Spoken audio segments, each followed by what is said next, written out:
내후외환이라는 한자 성어가 있습니다.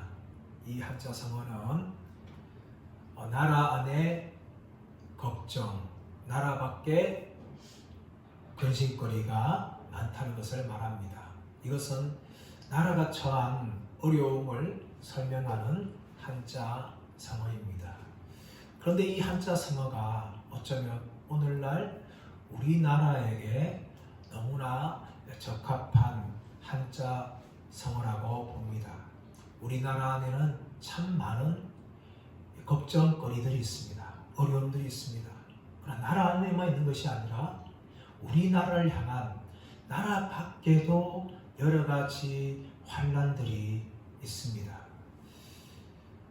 어쩌면 올해보다 내년이 더 힘들다고 전문가들도 말을 하고 있습니다. 우리나라가 처한 상황이 어쩌면 이 내후 외환의 상황이라고 모두가 다 공감을 할 것입니다. 그런데 이 한자 성어는 우리나라뿐만 아니라 우리 개인들과 또 우리 가정들, 더 나아가서 한국 교회에도 동일하게 해당하는 말이라고 봅니다. 특히 교회도 예외가 아니지요.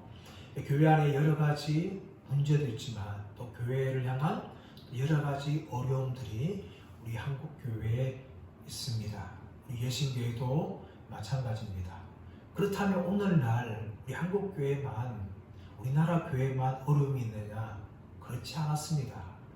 교회가 태동하고 지금까지 오는 역사들을 보게 되어지면 늘 교회는 교회 안에 여러 가지 문제가 있었고 또 교회 밖에서 교회를 향한 여러 가지 어려움들이 여전히 있어 왔습니다. 특히 성경을 보게 되어지면 신약 성경에 보면 많은 교회들이 나오는데 그 교회 안에도 여러 가지 문제들이 있었습니다.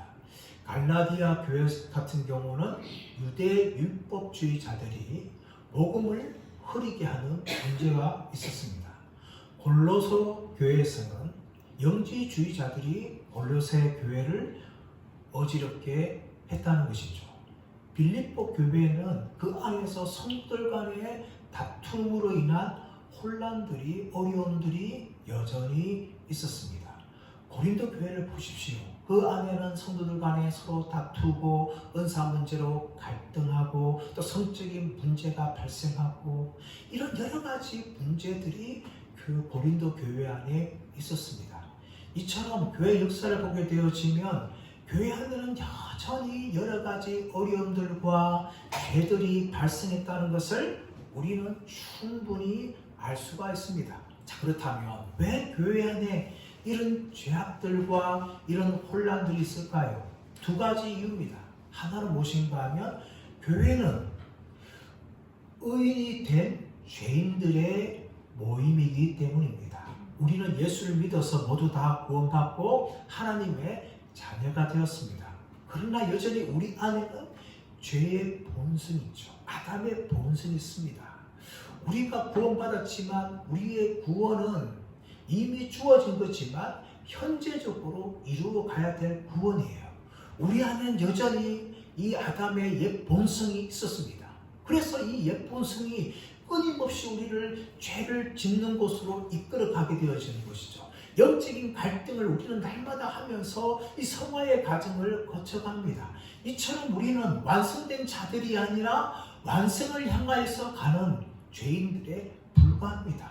그러므로 이런 죄인들이 모였기 때문에 교회는 늘 사람들 간의 다툼과 혼란과 어려움이 또 교회 안에 여러 가지 죄들이 발생할 수밖에 없는 겁니다. 또 하나의 이유는 무엇인가 하면 교회 안에는 구원받은 하나님의 백성들만 있는 것이 아니라 구원받지 않은 가라지들도 여전히 교회 안에 있기 때문입니다. 자신은 구원받았다 하지만 그것은 개인적인 착각일 수 있고 여전히 구원받지 않은 사람들이 교회 안에 함께 섞여져 있습니다. 신앙생활 함께 하는 것이죠. 이스라엘 백성들이 출애굽할 때도 마찬가지입니다. 그때 순수한 이스라엘 백성들만 나온 것이 아니라 중다한 잡족들이 함께 출애굽을 하였어요. 그래서 그들이 뭡니까? 광야길을 가면서 늘 불평하고 하나님을 시험하게 하는 그런 통로로 그들이 버림받았고 그들로 인하여서 온 이스라엘도 하나님 앞에 죄를 범하는 일이 발생했다는 것이죠. 교회도 마찬가지입니다. 교회 안에 여전히 구원받은 백성들이 있는가 하면 여전히 가라지가 함께 존재해 왔습니다. 그러므로 교회는요, 여전히 주님 오실 때까지 많은 문제들과 많은 어려움들과 많은 죄가 교회 안에 발생할 수밖에 없다는 것입니다. 우리가 살펴보고 있는 이 사도행전도 마찬가지입니다. 이 사도행전의 이 예루살렘 교회가 태동한 후에 교회는 정말 놀랍게 부흥하였습니다. 베드로의 설교를 듣고 3,000명이 회개하고 5,000명이 회개하는 이런 놀라운 일들이 일어나고 있는 가운데 있었습니다. 또 기사와 표적이 일어났습니다. 그러나 교회 안에 여러 가지 이 혼란들이 지금 발생하고 있는데 오늘 본문은 바로 그 한 가지를 보여주고 있습니다. 우리 1절 말씀 볼까요? 1절 말씀 시작. 아나니아라 하는 사람이 그의 아내 삽비라와 더불어 소유를 팔아. 우리가 이 본문을 읽었듯이 이 본문은 참 너무나 유명한 본문이에요. 아나니아라는 이 남편과 삽비라는 아내가 등장하는데 우리가 본문을 읽었듯이 이 아나니아와 삽비라가 죽는 사건입니다. 여러분, 이 아나니아라는 이런 의미는 하나님께서 호의를 베푸시다. 하나님의 은혜가 그 위에 있다. 아주 좋은 이름이에요. 그리고 삽비라는 아름다운 사람, 이런 의미를 가지고 있어요. 겉으로만 보게 되어지면 정말 이름 자체들이 너무나 좋은 이름들이에요. 이들은 유대인들이었습니다. 그런데 여러분, 이 아나니아와 삽비라에 대해서 어떤 학자들은 이 사람들은 예수님을 믿은 사람들이다 이렇게 말하기도 합니다. 그런데 또 다른 학자들은 이 사람들은 예수를 믿는 사람이 아니라 교인들에 불과하다 그렇게 이야기합니다. 그들의 주장이 무엇인가 하면 이 아나니아라는 사람, 이 사람이라는 헬라 단어가 아네르라는 단어인데 사도행전에서는 주로 예수 믿지 않는 사람들을 이야기할 때 이 아네르라는 단어를 사용했어요. 그래서 이분들은 교회 안에 있지만 예수 믿지 않는 그런 사람들에 불과하다라고 이야기합니다. 저는 어떤 것이 맞는지는 모르겠어요. 하지만 중요한 것은 뭡니까? 이 아나니아와 삽비라라는 부부가 하나님의 심판을 받아서 하루에 동시에 죽었다는 것이죠. 여러분, 이 사건은 이 사도행전에서 굉장히 중요한 사건입니다. 왜냐하면 지금 사도행전 교회를 보십시오. 이 베드로의 설교와 또 사도들의 설교와 또 기사와 표적을 통하여서 교회는 놀랍게 지금 부흥하고 있어요. 동시에 교회 안에는 이 은혜를 받아가지고 자기의 소유를 팔아서 사람들에게 필요를 따라 나누어 주면서 자신의 소유를 자기 것이라 하지 않는 이런 정말 기이한 세상에서 볼 수 없는 이 놀라운 일들이 지금 교회 안에서 발생하고 있어요. 이렇게 교회가 숫자적으로도 놀랍게 폭발적으로 부흥하고 있고 또 교회 안에는 정말 세상에서 찾아볼 수 없는 아름다운 모습을 지금 보여주고 있는 이런 상황, 이런 영적인 부흥과 숫자적인 성장이 일어나고 있는 이 놀라운 일이 일어나고 있는 이런 상황에서 아나니아와 삽비라가 하나님의 심판을 받아서 죽어버립니다. 이것은 마치 찬물을 끼얹는 것 같아요. 정말 지금 잘 이루어지고 있는 그 상황에 찬물을 끼얹어서 지금 잠잠해지고 식어지는 사람들이 너무나 놀라게 되어지는 그런 일들이 지금 초대교회 가운데 지금 일어났다는 것입니다. 여러분, 이 아나니아 삽비라가 교회 안 사람 심판을 받아서 죽는 사건은 사실 일반적인 사건은 아니에요. 만약 이런 사건들이 지금도 한국교회 안에 일어난다면 한국교회는 수많은 부모들이 죽어야 될 거예요. 또 한국교회 안은 고아들이 속출할 겁니다. 이 사건은 일반적이지 않습니다. 사도행전에 나타나는 특별한 사건인데 왜 이 사건이 났을까요? 이것은 아나니아와 삽비라의 죄에 대한 하나님의 심판입니다. 그래서 교회가 지금 놀랍게 부흥하고 되어지고 교회가 내적으로도 아름다운 것을 보여주고 있는 상황에서 하나님께서 교회를 더욱더 순결하게 하고 순수하게 하게 하는 일을 하기 위해서 하나님께서 아나니아와 삽비라 부부의 죄에 대해서 심판한 사건입니다. 자, 그렇다면 이들이 지은 죄는 뭘까요? 2절 초반에 말씀 보시면 그 값에서 얼마를 감추매, 그 값에서 얼마를 감추매. 자, 소유를 팔았어요. 소유를 팔았는데 이 사람들은 얼마를 감추고 지금 사도들의 발 앞에 갖다 둡니다. 그러면 사람은 왜요? 이것이 내가 판 값의 전부입니다. 이렇게 말을 한 겁니다. 그리고 2절 말씀 보시면 얼마를 감추매, 이 감추었다는 것이죠. 일부를 감추었다는 거예요. 이 단어가 헬라어로 에노스 피사토라는 단어인데 이것의 원형이 노스피조라는 단어는 훔치다, 도둑질하다 이런 의미를 가지고 있는데 이 단어가 어디에서 사용되는가 하면은 여호수아서 7장 1절에서 아간이 하나님께 바쳐야 될 것을 자신이 훔칠 때 사용된 단어입니다. 여러분, 이 아간의 범죄는 여호수아서 7장에 일어나고 있죠.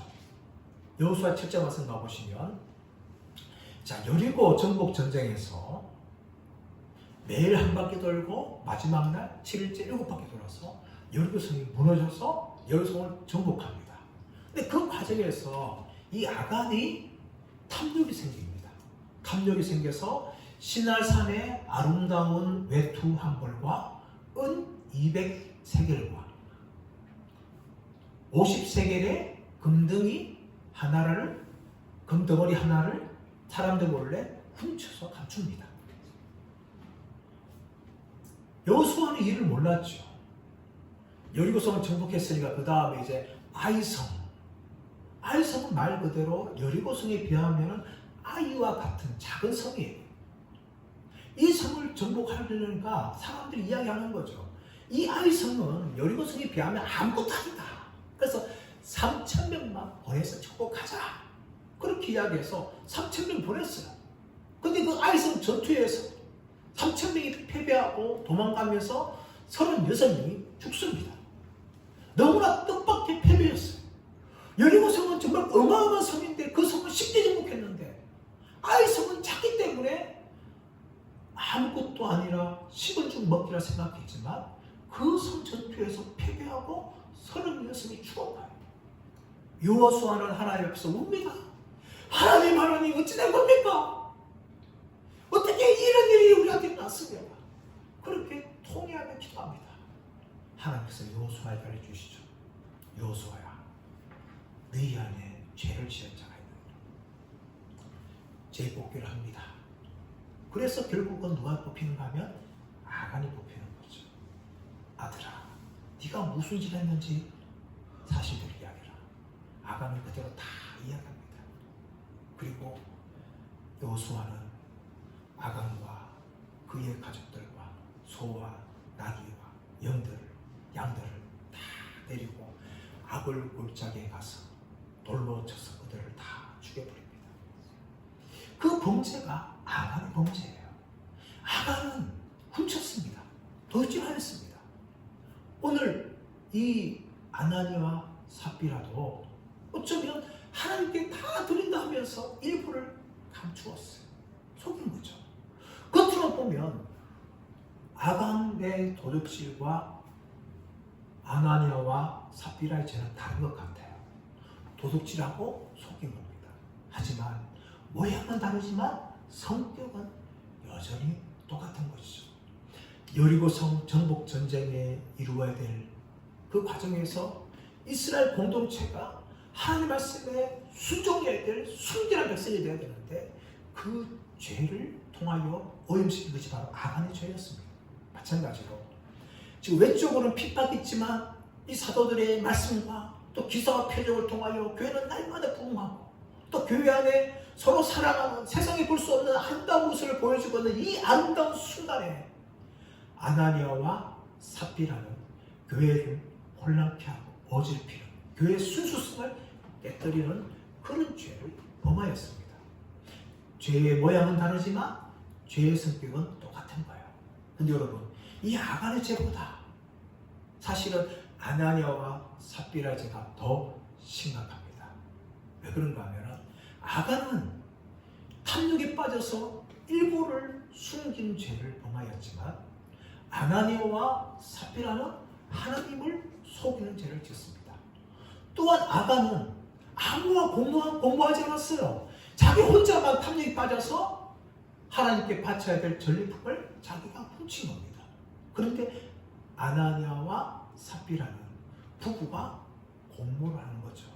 우리가 읽었듯이 2절 말씀 보시면 그 아내도 알더라 라고 이야기합니다.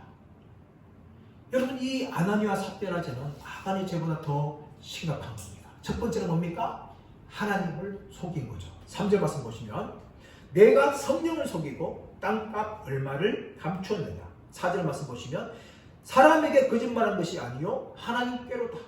9절 말씀 보시면 너희가 어찌 함께하여 꾀하여 주의 영을 시험하려 하느냐. 여러분, 아나니아와 삽비라의 죄가 심각한 것은 하나님을 속인 것인데 그 하나님 중에 누구를 속였다는 거예요? 성령님을 속였다는 거예요. 성령님을. 3절 말씀 보시면 내가 성령을 속이고 9절 말씀으로도 주의 영을 시험하였다. 이렇게 말하죠. 그들은 하나님을 시험한 겁니다. 여러분, 이스라엘 백성들 보게 되어지면 이스라엘 백성들이 하나님을 시험하는 내용이 구약 성경에 나오죠.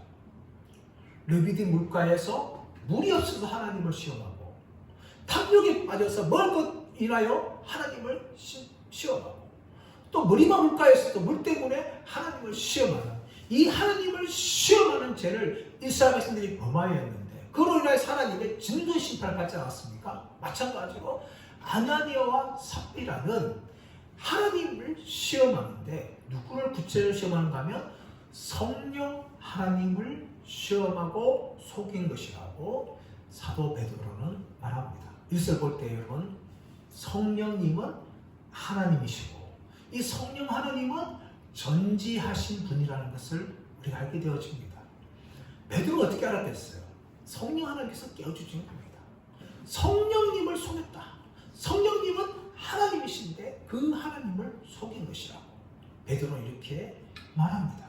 그로 인하여서 이 아나니아와 삽비라가 심판을 받게 되어지고 죽음을 당할 일이 발생합니다.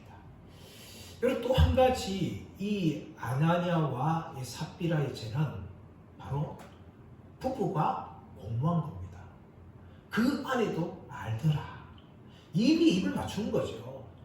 아나니아와 삽비라가 이미 입을 맞추어서 제사를 팔았는데 그 제사 누가 하는가 하면 아나니아가 가져간 거죠.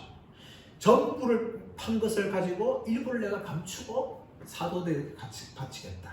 그것을 이미 아나니아와 삽비라가 공모하였기 때문에 그 아내도 알았다라고 성경은 이야기합니다. 성경에 보시면 이 부부가 공모하는 죄들이요, 여러분 가끔씩 등장합니다. 구약에 보십시오. 창세기에 바로 아담과 하와가 어쩌면 공모한 것과 마찬가지입니다. 창세기 2장 말씀 가보시면 하나님께서 아담에게, 하와가 아니라 하와가 지원받기 전에 아담에게 선악을 알게 하는 나무의 실과를 먹지 말라. 그리하면 네가 정녕 반드시 죽으리라. 하와에게 말한 것이 아니라 그때는 하와도 지원받지도 않았어요. 아담만 있을 때에 하나님이 아담에게 그 말씀 하셨어요. 근데 뱀이 누구를 유혹합니까? 뱀이 하와를 유혹하죠. 하와를 유혹해서 선악을 알게 하는 나무의 열매를 따먹고 아담에 주어서 아담도 먹게 하죠. 그렇다면 여러분, 이 하와가 범죄하였을 때에 아담이 그것을 멈추게 해야죠. 혹시라도 범죄했다 하더라도 자기는 먹지 말아야 되죠. 책망해야 되죠. 그런데 아담은 하와를 책망한 내용이 나오지 않습니다. 오히려 하와가 준 것을 함께 먹는 거죠. 3장 6절 말씀 가보시면 하와가 선악을 알게 하는 나무의 열매를 따먹고 자기와 함께한 아담에게 주어서 아담도 먹었더라. 이렇게 말해요. 여러분 이 말이 무슨 말인가 하면 하와가 범죄하는 현장에 아주 가까운 거리에 아담도 있었다는 것입니다. 그것은 아담이 하와가 범죄하는 것을 방조했다는 겁니다. 이미 가까이 있어서 유혹받는 것을 알고 있었지만 아담은 그냥 내버려 둔 거예요. 그러므로 하나님이 누구를 먼저 찾아오시는가 하면 찾아오셔서 누구를 부르세요? 아담을 부르죠.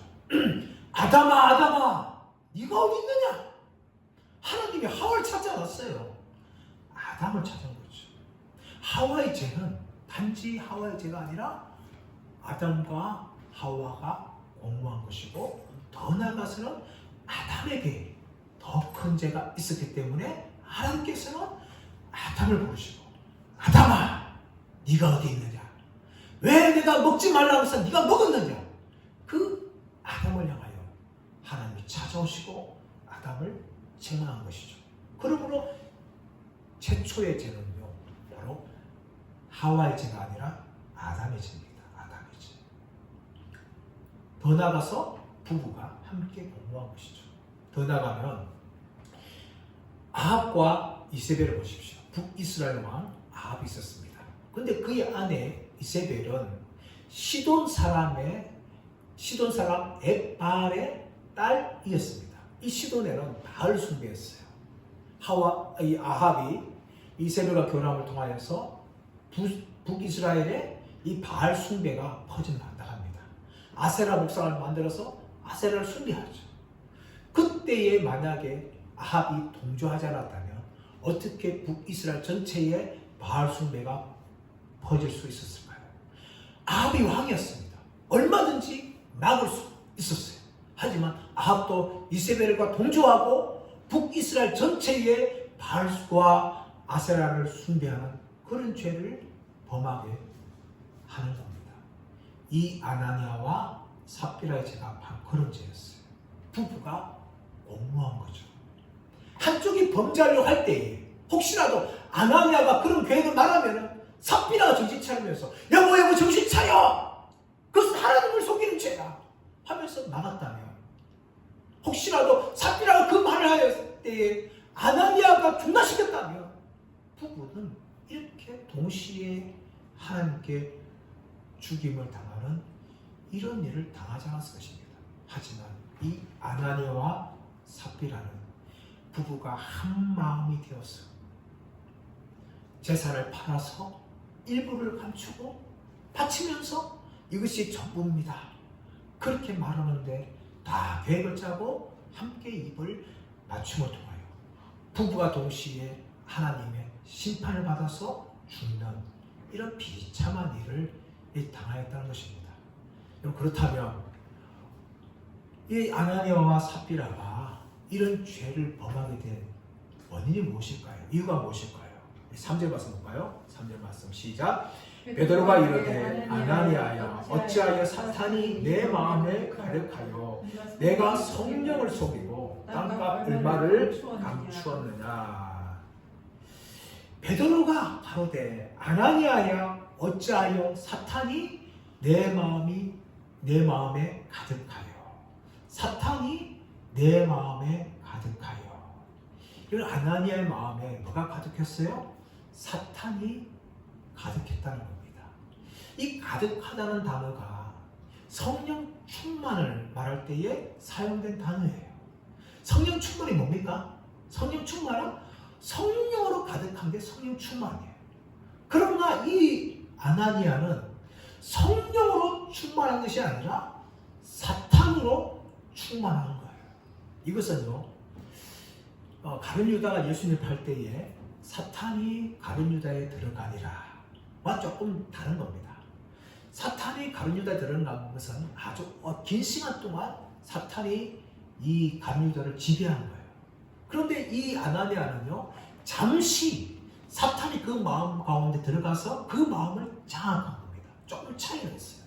차이가 있지만 이 아나니아의 마음에 이 사탄으로 가득 찬 거죠. 사람들은 우리가 성령으로 가득하면요, 성령이 기뻐하는 열매를 맺게 되어지고 성령 기뻐하는 말을 하게 되어지고 성령 기뻐하는 행동을 하게 되는 겁니다. 내가 성령 충만한지 아닌지를 어떻게 알 수 있어요? 물론 성령의 열매를 알 수 있죠. 그러나 그 열매는 우리가 말과 행동으로 나타납니다. 내가 하는 말과 내가 행동을 보게 되어지면 내가 지금 성령 충만한지 아닌지를 알 수가 있는 거예요. 지금 아나니아 같은 경우는 그의 마음이 사탄으로 가득 찬 거예요. 그 결과 어떻습니까? 사탄이 기뻐하는 행동을 하게 되는 거죠. 이것이 바로 사탄으로 가득 찬 이 사람의 모습입니다. 아나니아가 사탄으로 가득 찬 거죠. 자, 그렇다면 이 죄를 지은 데에 대해서는 아나니아와 삽비라가 책임이 없는 겁니까? 그렇지 않습니다. 아나니아와 삽비라도 책임이 있는 거죠. 루트가 이런 말을 했습니다. 새가 우리 머리 위로 지나가는 것은, 날아가는 것은 우리가 막을 수 없다. 하지만 우리 머리 위에 둥지를 트는 것은 우리가 막을 수 있다. 이런 사탄이 우리 마음에 가득했지만 그것을 허용한 자체가 뭡니까? 바로 우리들의 죄예요. 사탄이 틈탈 때에 사탄이 틈타지 못하면 막아야 되죠. 또 사탄이 둥지를 털려고 할 때에 그 죄를 짓게 할 때에 그 죄를 짓지 않도록 막아야 되죠. 그런데 아나니아와 삽비라는 사탄이 그들의 마음에 가득하도록 전혀 막지 않았어요. 허용한 거죠.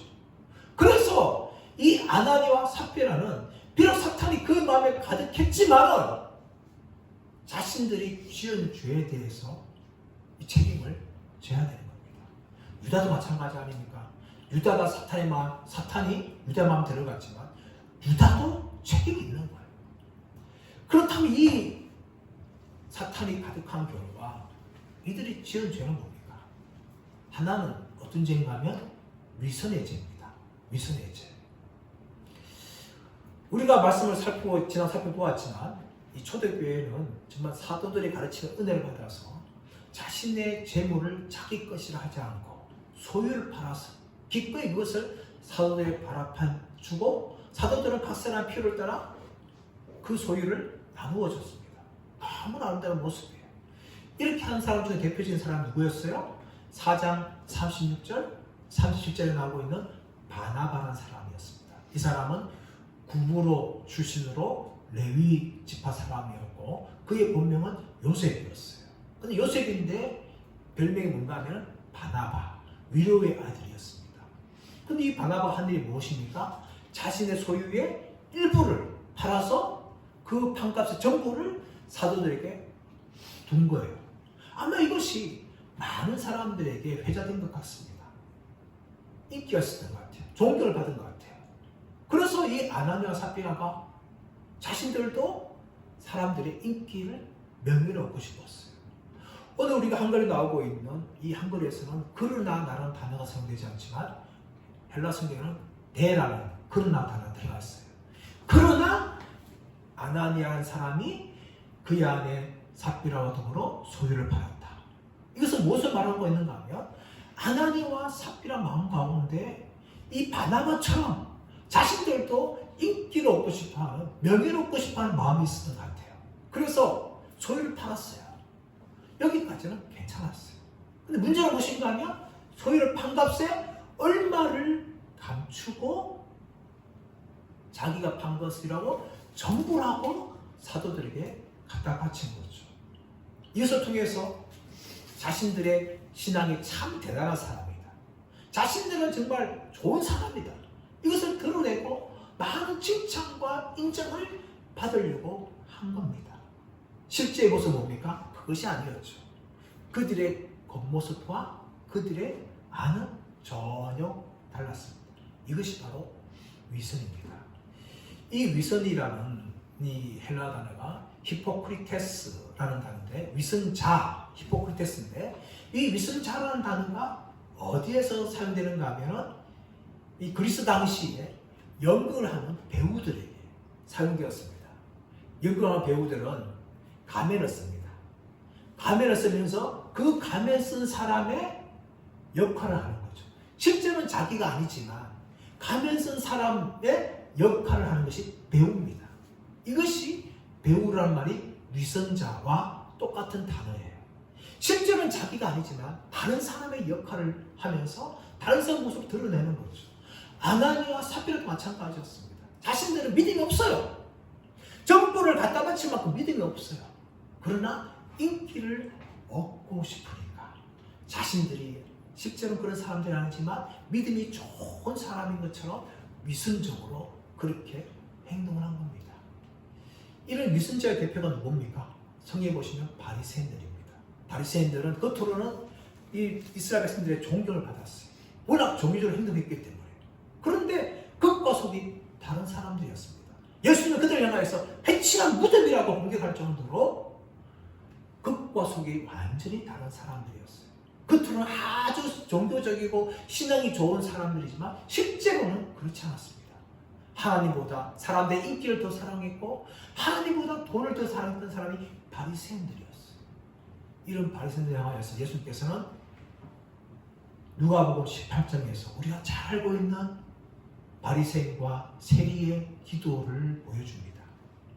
바리새인은 사람들이 보는 앞에서 인정받기 위해서 두 손을 들고 크게 외치면서 기도합니다.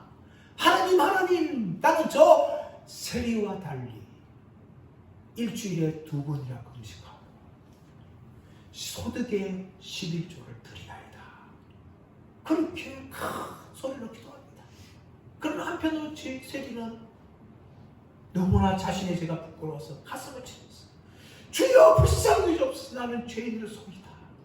사람들은 그 세리와 손가락질하고 바리새인들 박수를 치고 있는 그 순간에 예수님께서는 두 사람을 평가하면서 저 세리가 바리새인보다 어렵다 라고 예수님이 평가하십니다. 왜 그렇습니까? 바리새인들은 위선이었어요. 위선자였어요. 사람들에게 인기를 얻으려고 자신을 감추고 포장하였습니다. 하지만 세리는 정직하게 자신의 죄인임을 고백한 거예요. 바로 아나니아와 삽비라는 그렇습니다. 사람들의 인기와 명예를 얻기 위해서 실제 자신의 모습을 숨기고 일부를 감추면서 전부라고 그렇게 갖다 바친 겁니다. 또 이 아나니아와 삽비라 죄가 뭡니까? 바로 탐욕의 죄입니다. 탐욕의 죄. 그들은 하나님보다 더 물질을 사랑하였어요. 우리가 2절 말씀에 나오지만 그 값에서 얼마를 감추네 라고 말할 때 정확하게 이 부분을 해석하면 그 값에서 자기를 위하여 얼마를 감추네 라고 해석하는 것이 더 정확합니다. 아나니아는 전부를 갖다 바치려니까 돈이 아까운 거였어요. 내가 이것을 어떻게 모았는데 이것을 판 것을 전부를 갖다 바쳐 하면서 일부를 감춘 거죠. 하나님보다 물질을 더 사랑한 겁니다. 그래서 자기를 위하여 일부를 감추게 된 거죠. 여기에 대해서 베드로는 책망합니다.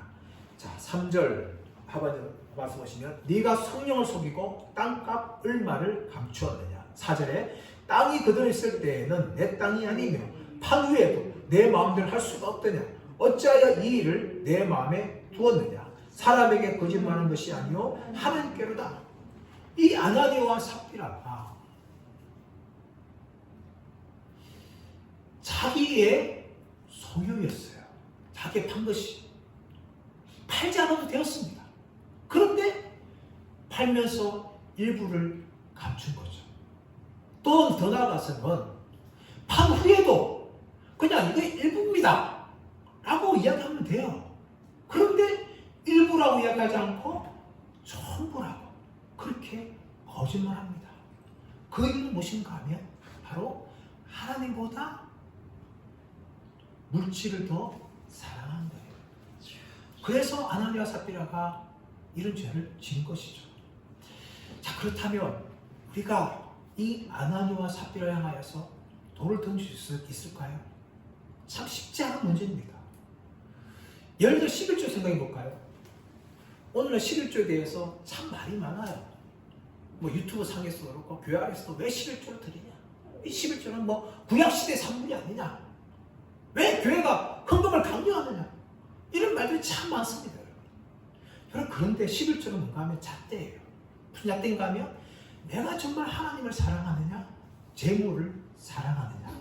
그 기준이 무엇인가 하면 11조예요. 11조는 너무나 분명하게 내가 하나님을 사랑하는지 재물을 사랑하는지를 보여주는 것입니다. 11조를 볼 때, 처음에 작게 볼 때는 100만일 때 11조 드리기는 다소 쉽습니다. 근데 여러분, 액수가 점점 불어나게 되어지면 11조 떼는 게 참 만만치가 않아요. 100만을 그릴 때 10만원 11조 드리는 분이 1000만원 11조 벌면 100만원 떼는 게 정말 어렵습니다. 액수가 커지면 커질수록 11조 하는 것이 어려워요. 그것을 보게 되어지면 11조는 내가 하나님을 사랑하느냐 아니면 돈을 사랑하느냐, 이것을 우리에게 알게 하는 가늠자와 같습니다. 사람 여러분, 많은 사람들이요, 입으로는 하나님을 참 사랑한다 그럽니다. 실제로는 우리 삶에서 하나님보다 재물을 더 사랑할 때가 많습니다. 바리새인들도 그랬어요. 모든 이스라엘인들에게 신앙 좋은 존경받는 사람들이 바리새인들이었는데 그들은 실상은 하나님보다 돈을 더 사랑했습니다. 마찬가지로 우리가 겉모습은 하나님을 사랑한다고 많이 표현합니다. 하지만 실제적으로는 하나님보다 재물을 사랑했던 바리새인들의 모습이 우리의 모습일 수가 있는 것입니다. 이제 말씀의 결론을 맺기를 원합니다. 이 아나니아와 삽비라 사건은 사실 초대교회에서 중요하고 특별한 사건이었습니다. 왜냐하면 초대교회의 순수성을 해치는 사건이기 때문입니다. 사탄은 외적으로 교회를 굉장히 핍박하기 시작합니다. 사도들을 체포하고 위협하면서 다시는 예수의 이름으로 가르치거나 말하지 말라 하면서 협박하였습니다. 그러나 사도들은 여전히 말씀을 가르치면서 교회는 날마다 부흥했고 또 교회 안에는 사랑의 증거들이 넘쳐났습니다. 이렇게 외적으로 핍박했던 사탄이 이제 내적으로 공격한 사건이 바로 이 아나니아와 삽비라 사건입니다. 외부적으로 위협을 공격했지만 내부적으로는 교회를 오염시키면서 사탄은 공격합니다. 하지만 하나님께서는 이 사건을 통하여서 더욱더 교회를 순수하게 합니다. 아나니아와 삽비라 죄를 드러내시고 그들을 심판하심을 통하여서 온 교회 안에 두려움을 줍니다. 온 교회뿐만 아니라 세상을 향하여서 두려움을 줘서 더 이상 불신자들이 쉽게 그냥 교회 안에 들어오지 못하도록 차단합니다. 상종하지 못하게 하죠. 그뿐만 아니라 온 교회 안에 두려움을 주게 되어집니다. 그리고 더 나아가서 순수하게 믿는 사람들이 교회에 들어가게 되어지고 교회는 더욱더 순수한 가운데 보존되어지고 교회가 날마다 성장하고 하나님 나라를 쓰임받을 수 있는 길로 나아가는 사건이 바로 이 아나니아와 삽비라 사건입니다. 사랑 여러분, 마찬가지로 오늘날 사탄은 끊임없이 교회의 순수성을 깨뜨리고 합니다. 그뿐만 아니라 우리 자신들 향하여서도 끊임없이 공격합니다. 우리를 오염시킵니다. 죄로 물들게 합니다. 그래서 하나님을 기쁘시게 하지 못하도록 만들어 버립니다. 이것이 바로 사탄의 공격입니다. 저와 여러분들이 이런 사탄의 공격 앞에서 깨어있는 사람들 되기를 축복합니다. 믿음으로 깨어있길 바랍니다. 기도로 깨어있길 바랍니다. 성령 충만하길 바랍니다. 사탄이 우리 마음을 가득하게 하고 또 공격하지 못하도록 우리가 막아냄을 통하여서 우리 자신도 순수하게 믿음을 지키고 또 우리 온 교회가 성령 충만하고 성령 기뻐하시는 거룩하고 순수한 교회를 만들어 나가는 힘쓰시는 저와 여러분 되시기를 예수님의 이름으로 축원합니다.